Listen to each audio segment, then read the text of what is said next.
Medyo nahuli ako dito pero magbibigay ako ng opinion ko tungkol dito sa laban ni Jason Mama at saka ni Camacho. Medyo nagkasipon ako kasi Jason Mama kaya hindi ko nagawang kaagad. Usually, nangunguna ako dito. Ang tanong!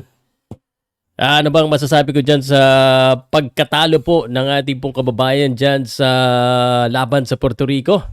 At ano ba talaga pwede mangyari? Pwede ba mabago yan?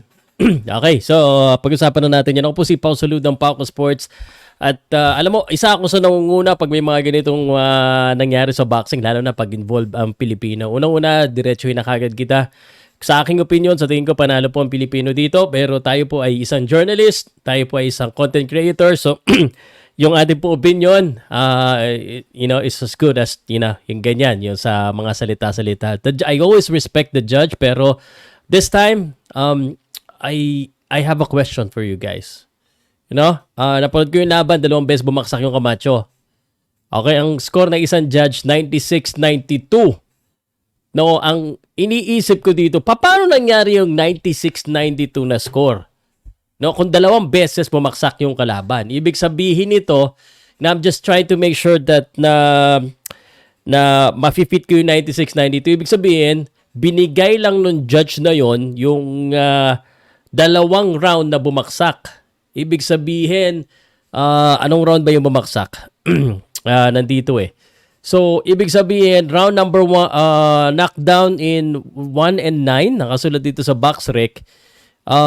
And then, kailangan para maging 96-92, ibigay po lahat ng judge na ito yung the rest of the rounds dito kay Camacho. Ibig sabihin, kayo ba ay nag-a-agree na lahat ng rounds except doon sa bumaksak si Camacho ay kay Camacho? Di ba? Parang hindi yata, especially the latter rounds. Parang hindi yata, no? So, yun lang naman ang isa sa tanong ko, pero alam naman natin bilang isang Filipino at isang dumadayo po lagi sa iba't ibang bansa. And alam ko, medyo malakas din talaga tayo magreklamo pag tayo ang nasa, kumbaga nakakakuha ng maling decision.